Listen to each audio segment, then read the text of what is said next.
வணக்கங்களே, Sri Kuberan TV நேயர்கள் லக்ஷ்மணன் அன்பு வணக்கங்கள். இப்போ நம்ம பார்க்க போது வார ராசி பலன் 9ஆம் தேதியிலேருந்து 15ஆம் தேதி வரை எப்படி இருக்க போதுன்னு பார்க்க போகிறோம். ஸோ எப்போதுமே சொல்கிறதாங்க, லக்னத்துக்கு பாருங்கள், ராசிக்கு பார்ப்பதோட லக்னத்துக்கு பார்க்க ரொம்ப பர்ஃபெக்டாக இருக்கும். உதாரணமாக ஒரு மகர லக்னம் ரிச்சிக ராசினா நீங்கள் ரிச்சிக ராசிக்கான பலன்களை பார்க்கறத மகர ராசிக்கான பலன்களை பார்க்க ரொம்ப பர்ஃபெக்டாக இருக்கும். முதல்ல வர்றது பொது பலன்கள், அதுக்கப்புறம் தசாபுக்தி பலன்கள். ஸோ உங்களுக்கு என்ன தசாபுக்தி அந்தரங்கள் வருதோ அதை மிங்கிள் பண்ணி பாருங்கள், ரொம்ப பர்ஃபெக்டாக இருக்கும்.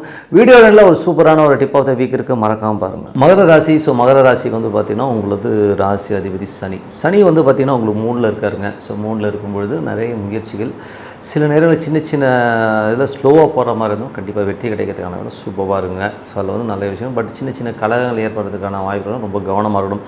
யார் என்ன சொன்னாலும் அதை வந்து உண்மை எதுங்கிறத வந்து யோசித்து முடிவு பண்ணுறது ரொம்ப ரொம்ப நல்லது.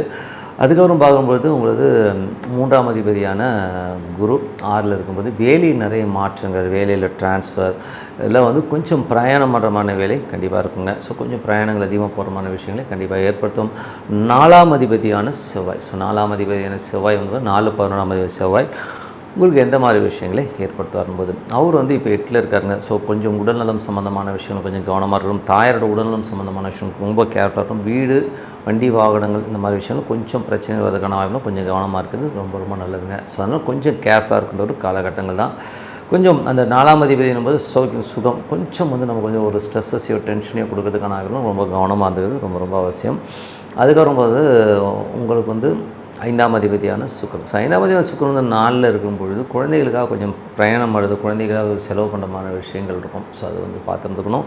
6ஆம் அதிபதி புதன் வந்து பார்த்திங்கன்னா ஆட்சி படத்தோடு இருக்கும்போது வேலையில் நல்ல ஏற்று நல்ல லாபம் கிடைக்கிறதுக்கான ரொம்ப சூப்பராக இருங்க. ஸோ அடுத்த போகிறதுக்கான ரொம்ப நல்லா இருக்குது.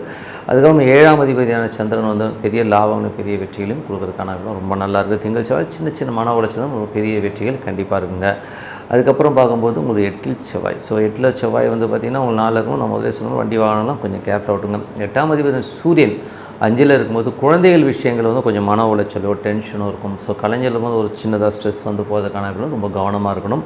அதுவும் 9ஆம் அதிபதி புதன் வந்து 6ல் இருக்கும்போது நிறைய பிரயாணங்கள், ஸோ நல்ல ஒரு மேற்படிப்பு, மேலே அதிகாரி ஆகணும், பெரிய லெவலில் முன்னேறணுங்கிற விஷயங்களுக்காக நிறைய போராடும். ஸோ அந்த மாதிரி விஷயங்கள் ரொம்ப நல்லா இருக்கும். 10ஆம் அதிபதியான சுக்கிரன் வந்து உங்களுக்கு வந்து 4ல் இருக்கும்பொழுது நல்ல விஷயங்கள், அதாவது வந்து 10 நாள் வரும்போது ஒரு கேந்திராதிபதி கேந்திரத்தில் இருக்கும்போது நல்ல லாபங்கள் அள்ளி கொடுக்கறதுக்கான ரொம்ப நல்லாயிருக்கு. முதல் திங்கள் செவ்வாய் புதனில் மட்டும் அது கேதுடைய சாரத்தில் போகும்போது கொஞ்சம் ஒரு ஸ்ட்ரெஸ்ஸோ டென்ஷனோ கொஞ்சம் வேக்யூம்டாக நீங்கள் ஃபீல் பண்ணுவீங்க. ஸோ அது கொஞ்சம் பார்த்துருந்துக்கணும். தொழிலான விஷயம் கடன் வாங்குற மாதிரி சூழ்நிலையை கண்டிப்பாக ஏற்படுத்தும், கொஞ்சம் பார்த்துருந்துக்கணும்.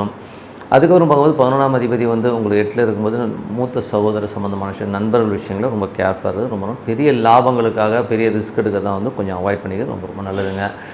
ஸோ என்னை பொறுத்தவரை இதுவரை பார்த்தது பொது பலங்கள். ஸோ இப்போ பார்க்கும்போது தசாபுத்தி பலங்கள். மகர லக்னமாக இருந்து சூரியன் தசாபுத்தி அந்தரங்கள்.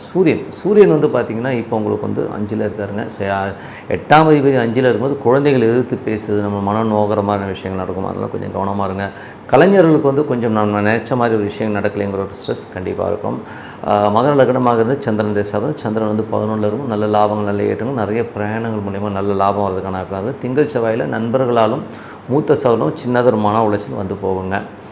அதுக்கப்புறம் பார்க்கும்போது மகர லக்னமாக இருந்து செவ்வாய் தசாபத்திற்கு வந்து கொஞ்சம் வந்து தாயாரோட உடல்நலம் சம்மந்தமான விஷயங்கள், வீடு, வண்டி, வாகனங்களால் ஒரு மன உளைச்சல் வரதுக்கான வாய்ப்புனா ரொம்ப கவனமாக இருக்கணும். ஸோ கொஞ்சம் கேர்ஃபுல்லாக இருக்கணும். மகர லக்னமாக வந்து ராகு தசாவும் ராகு 2ல் இருக்கும்போது கொஞ்சம் பார்த்து பேசணும். ஸோ ஏதாவது இடமா பேசிடும். ஸோ அதனால் விரோதம் வரதுக்கான வாய்ப்புனா ரொம்ப கேர்ஃபுல்லாக இருக்குது, ரொம்ப ரொம்ப நல்லது. மகர லக்னமாக வந்து குரு தசாபதியும் குரு வந்து பார்த்திங்கன்னா உங்களுக்கு வந்து 3-12ஆம் அதிபதி 6ல் இருக்கும்போது வேலை விஷயமாக நிறைய பிரயாணம் பண்ணுறமான விஷயம், கொஞ்சம் அலைச்சல்கள் ஜாஸ்தி இருக்காத வாய்ப்பு இருக்கும். இளைய சவரும் உங்களுக்கும் ஒரு டிஃப்ரென்ஸ் ஆஃப் ஒப்பீனியன், கொஞ்சம் ஸ்ட்ரெஸ் வரதுக்கான கொஞ்சம் கவனமாக இருக்கிறது ரொம்ப ரொம்ப என்ன ஒரு விஷயம் சொன்னாலும் உங்களுக்கு கிளியராக சொல்கிறது ரொம்ப ரொம்ப நல்லதுங்க. மகர லக்னமாக இருந்து சனி தசாபதி. சனி வந்து 3ல் இருக்கும்போது கலகங்கள் ஏற்படுறதுக்கான வாய்ப்பு ரொம்ப கேர்ஃபுல்லாக இருக்கணும். எது சொல்கிறதுனாலும் டிரான்ஸ்பரண்ட்டாக பேசுங்க. மற்றவங்க என்ன சொல்கிறாங்கன்றது வந்து நம்ம கவனித்து பேசுறது ரொம்ப ரொம்ப. நம்ம ஏதாவது லூஸ் ஸ்டாக் விட்டோம்னா அதனால் ப்ராப்ளம் வரும். நமக்கு தெரியாமல் கேமரா வைக்கிறது, நம்ம ஃபோனுக்கு ட்ராக் பண்ணுறது மாதிரி விஷயங்களாகும். கொஞ்சம் கேர்ஃபுல்லாக இருந்தது ரொம்ப ரொம்ப நல்லது. மகர லக்னமாக வந்து புதன் தசாவது. புதன் வந்து 6ல் இருக்கும். வேலையில் நல்ல ஏற்ற நல்ல லாபங்கள் இருக்கும். கொஞ்சம் வந்து உடல்நிலையில் வந்து பார்த்திங்கன்னா கொஞ்சம் வந்து ஒரு நரம்பு சம்மந்தமான விஷயம், ஒரு பெயின் வந்து போகிறதுக்கான வாய்ப்புகளும் கொஞ்சம் கவனமாக இருக்கிறது ரொம்ப ரொம்ப நல்லது. எலும்பு மஜ்ஜைகளில் சின்ன பெயின் வரும், அது மட்டும் கொஞ்சம் அந்த தைலங்கெல்லாம் தடவிக்கிங்க, வேறு வழி கிடையாது. ஓகேங்களா? மகர லக்னமாக இருந்து கேது தேசம். கேது வந்து 8ல் இருந்து இப்போ சூரியனுடைய சாதத்தில் இருக்கும்போது குழந்தைகள் நிறைய கேள்விகள் கேட்கறது, குழந்தைகளால் ஒரு ஸ்ட்ரெஸ் டென்ஷனோ அதுக்கான ஆகணும், ரொம்ப கவனமாக இருக்கணும். மகர லக்னமாக இருந்து சுக்கிரன் தேசாவது, சுக்கிரன் வந்து 5 10ஆம் அதிபதி 4ல் இருக்கும்போது குழந்தைகளுக்காக நிறைய செலவு பண்ணுற மாதிரி விஷயங்கள் இருக்கும். அதே மாதிரி தொழில் ரீதியான விஷயங்கள் கொஞ்சம் கடன் ஏற்படுற மாதிரி விஷயங்கள் கொஞ்சம் கேர்ஃபுல்லாக இருக்கணும். கொஞ்சம் வந்து ஒரு ரிஸ்க் ஃபேக்டரை கம்மி பண்ணி ஒரு தொழில் பண்ணுறது ரொம்ப ரொம்ப நல்லது. ஸோ அதீதமான ரிஸ்க் எடுக்காமல் இருக்குது ரொம்ப ரொம்ப நல்லதுங்க. மற்றபடி வந்து என்னங்க, உங்களுக்கு வந்து அந்த தசாபுத்தி பந்தங்களும் நீங்கள் கரெக்டாக அப்ளை பண்ணி பர்ஃபெக்டாக இருக்கும். எனக்கு வந்து ஒரு நல்ல ஒரு பிரார்த்தனை, அமைதியாக ஒரு இடத்துல உட்காந்து இப்போ ஒரு ஈஸ்வரன் பிரார்த்தனை பண்ணிங்கன்னா உள்ளுக்குள்ள வந்து ஓம் நம சிவாயன்னு ஒரு பிரார்த்தனை கொடுத்தீங்கன்னா கண்டிப்பாக அடுத்த லெவல் போகிறதுக்கான இடம் ரொம்ப சிறப்பாக இருக்குது. ஸோ நல்ல விஷயம் நல்ல பண்ணணும், பிரார்த்தனை ரொம்ப ரொம்ப அவசியம். Tip of the week. So tip of the வீக்கில் இப்போ பார்க்க போகிறது கோவக்கார யார்.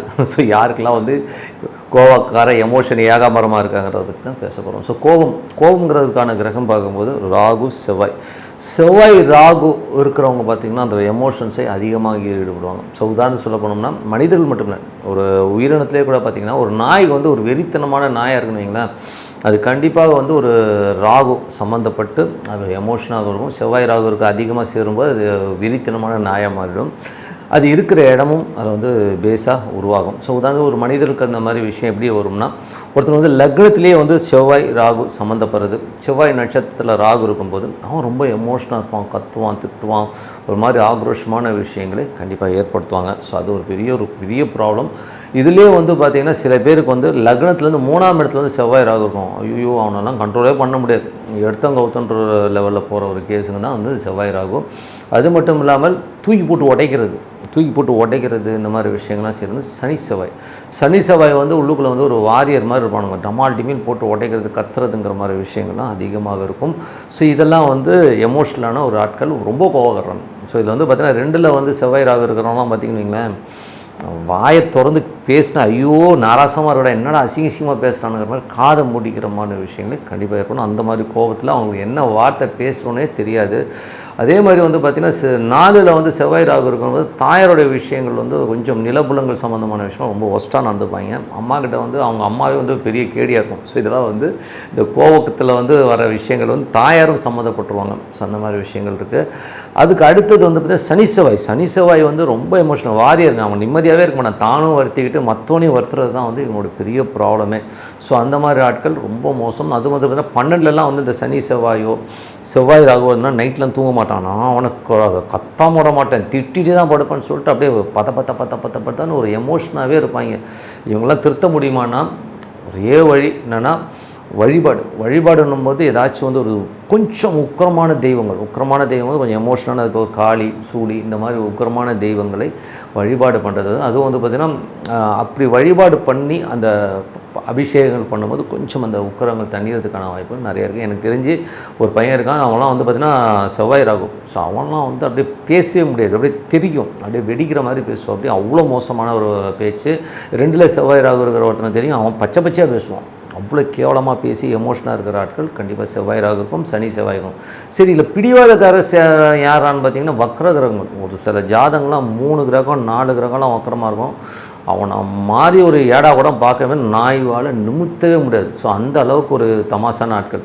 ஏன்னா அவன் நம்மகிட்ட எல்லாமே தலையாடி கேட்டுப்பான். அதுக்கப்புறம் பார்த்திங்கன்னு வைங்கன்னா அவன் செய்கிறது தான் செய்வான். ஸோ அந்த மாதிரி கொஞ்சம் ஏடா கூடலாம் யாரானா 3 கிரகம் 4 கிரகம் ஒரு ஜாதகத்தை வக்கரமாச்சுன்னா அவன் வந்து ஏடாகணும். அது மட்டும் இல்லாமல் கூடவே வந்து செவ்வாய் ராகுன்னு வச்சுங்க, அவனை மாதிரி ஒரு கோவக்கார பையில பார்க்க முடியாது, எமோஷன் ஏகம் பார்த்தா பார்க்கவே முடியாது. சனி செவ்வாயும் ஃபைட்டரு, பட்டையை கிளப்பிட்டு அடித்து நொறுக்கிட்டு ஓடுங்க. ஸோ இந்த மாதிரி ஒரு தமாஷா நாட்கள்லாம் இருக்கிறாங்க.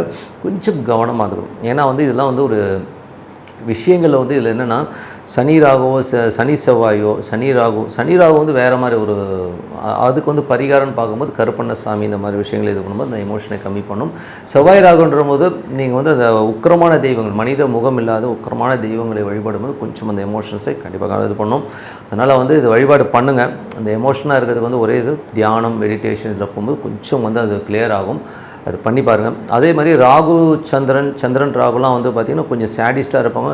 என்ன சொல்கிறது, எமோஷன் ஆகிட்டானுங்கன்னா அப்படியே பட்டன்னு ஆடுதுன்னு சொல்லலாம். அருள்வாக்கு சொல்கிறதே வந்து ராகு சந்திரன் தான் வரும். ஸோ அருள்வாக்கு ஒரு பக்கம்னா இன்னொரு ஓவராக எமோஷன் ஆச்சுன்னா பைத்தியக்கார மாதிரி ஆயிடுவானுங்க. ஸோ அந்த மாதிரி சேடிஸ்டான நாட்களும் இதில் வருவாங்க. ஸோ அதனால் இந்த மாதிரி ஒரு கிரக அமைப்பு இருக்கவங்க உக்கிரமான தெய்வ வழிபாடுகள் எல்லாம் பண்ணுறது நல்லது. அதே மாதிரி வந்து இந்த குரு கேதுலாம் இருக்குன்னா ரொம்ப தனிமையில் போயிடுவாங்க. ஸோ அவங்களாம் வந்து சித்தர் வழிபாடு பண்ணுறது ரொம்ப ரொம்ப நல்லதுங்க. ஸோ அதனால் கோவக்கார கோபாலி யாருன்னா செவ்வாய் ராகும் சனி செவ்வாய் தான். மற்றவங்கலாம் வந்து ஓரளவுக்கு பரவாயில்ல, பட் இவங்ககிட்டயும் கொஞ்சம் ஜாகிரதையாக இருக்கணும். மற்றபடி என்னங்க, ஒரு நல்ல விஷயம் நல்ல மாற்றங்கள் பிரார்த்தனை அவசியம். உங்களிடம் விடைபெறுவது உங்கள் லக்ஷ்மி நாராயணன். நன்றி, வணக்கம். ஸ்ரீ குபேரன் டிவியை பார்த்தமைக்கு நன்றிகள். மேலும் இது போன்ற தகவல்களை தெரிந்து கொள்ள ஸ்ரீ குபேரன் டிவியை சப்ஸ்கிரைப் செய்யுங்கள். மறக்காமல் பெல் ஐக்கானை கிளிக் செய்யுங்கள்.